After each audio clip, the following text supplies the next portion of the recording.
right. Well, hello, YouTube. It's the Whingnut again, and yeah, it's almost Halloween. I'm looking forward to it.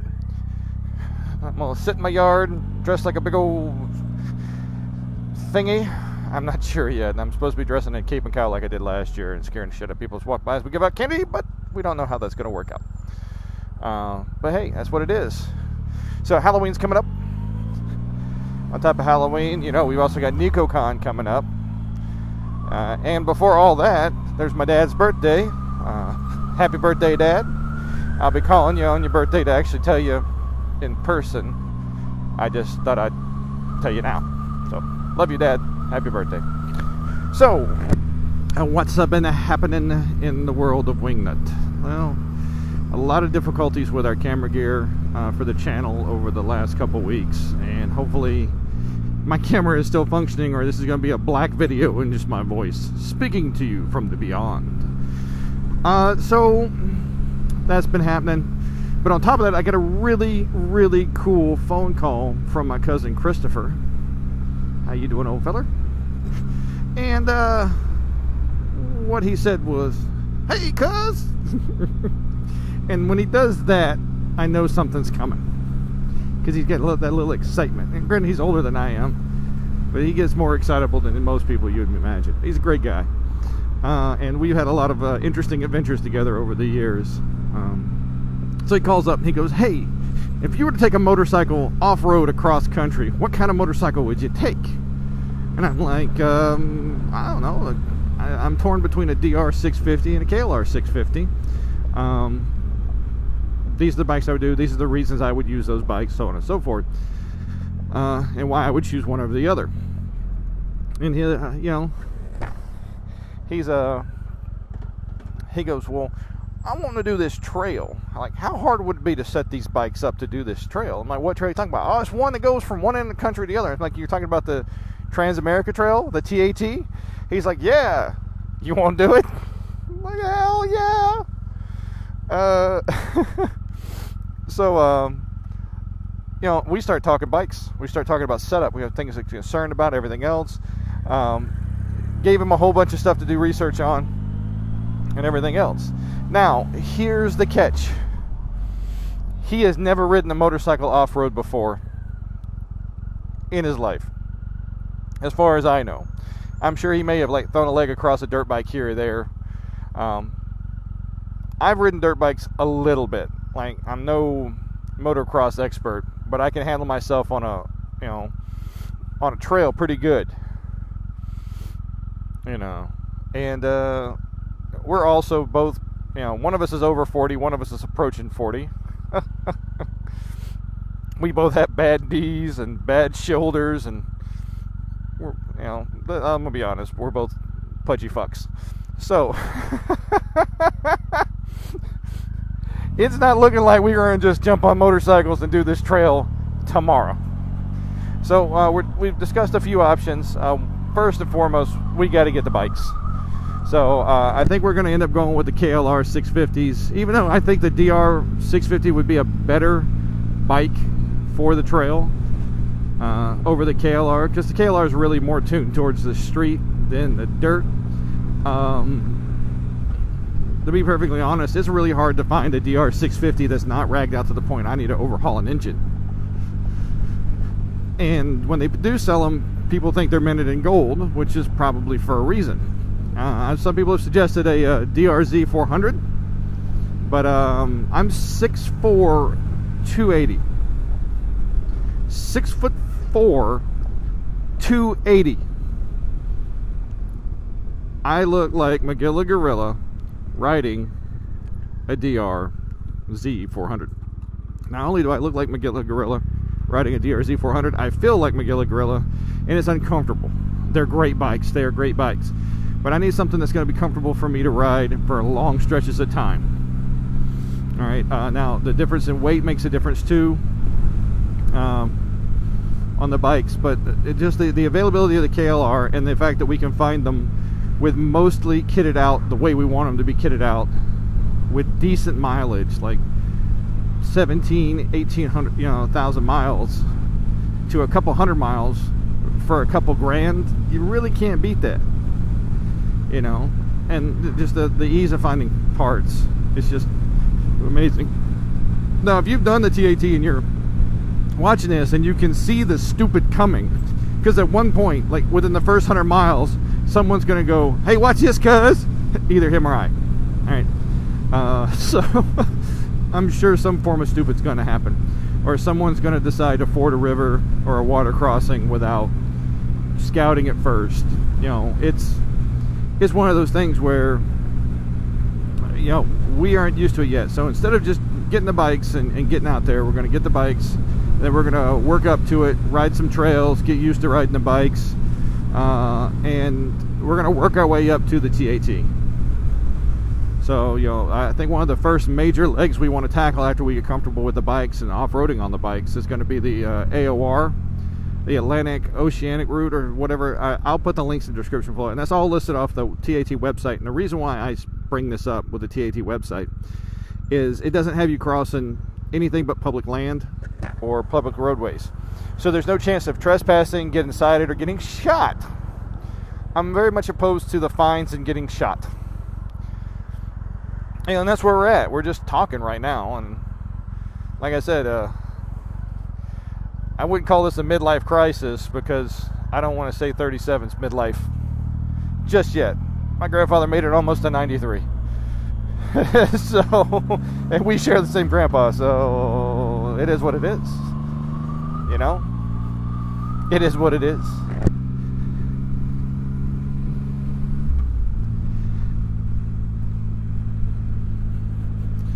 And here I am taking the scenic route back to the house.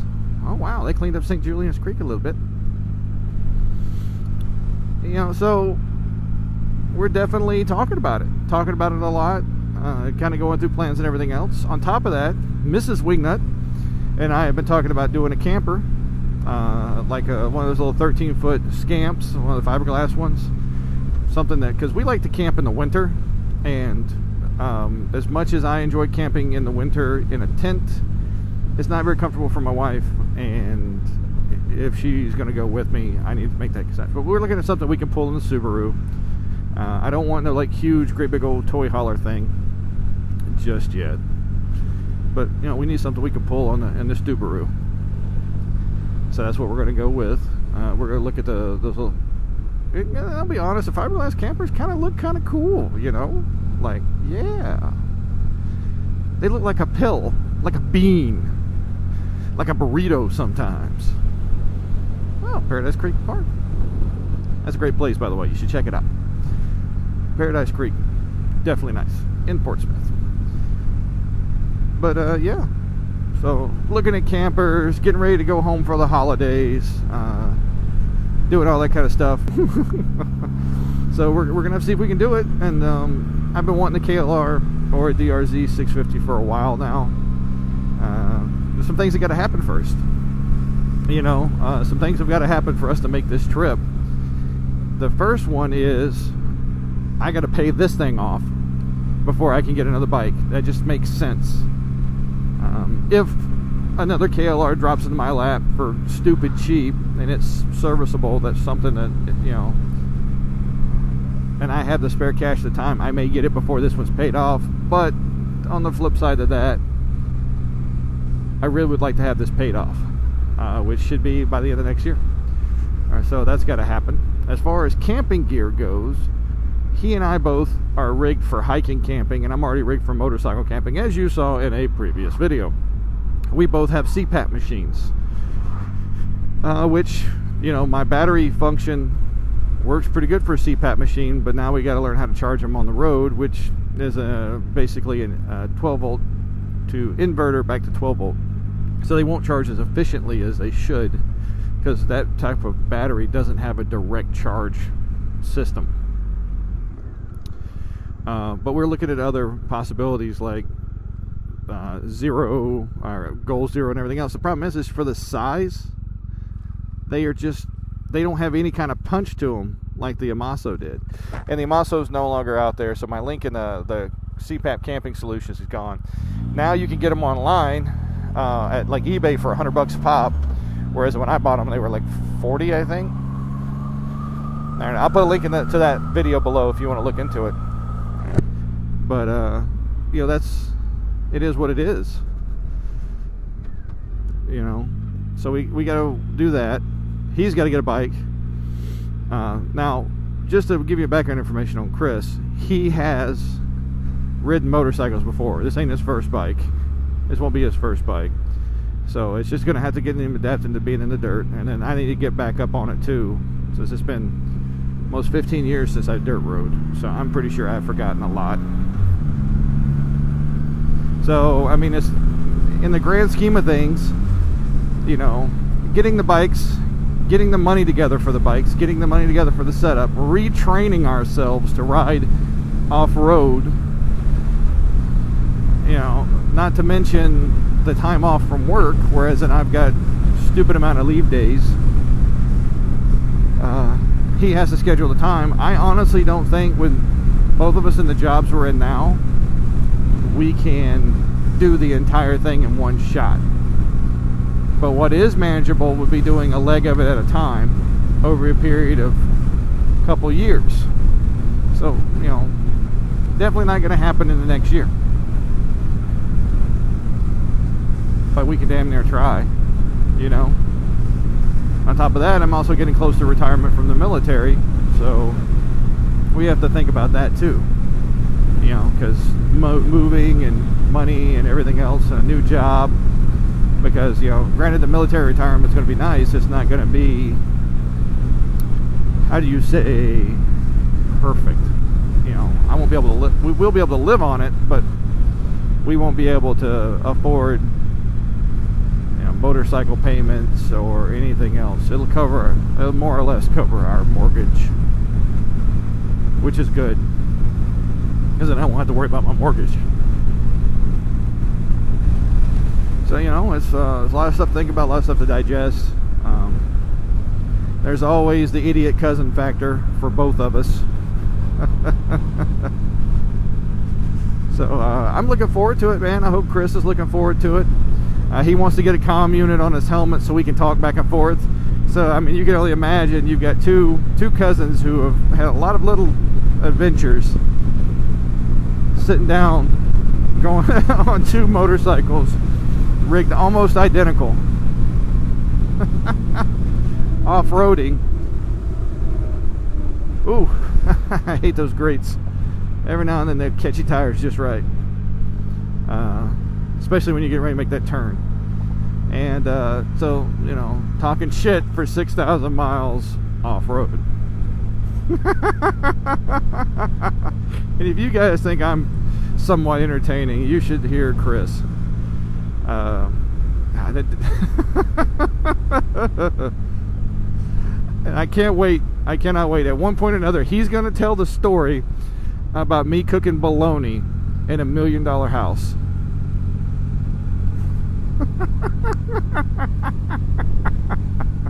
I can't do it justice the way he can. I really can't. We might have to get him to call in one day on the request line and tell you the tale. Well, hey everyone. It's the Whingnut. I know I kind of rambled a bit with this last one, just because it's a nice day out. It's kind of chilly, and I just wanted to talk. You know, that's kind of what we do on the Motovlog. We ride motorcycles and we talk. But hey, like I said, it's the Whingnut. Like, dislike, subscribe. Hey, it's on you. Have a good one.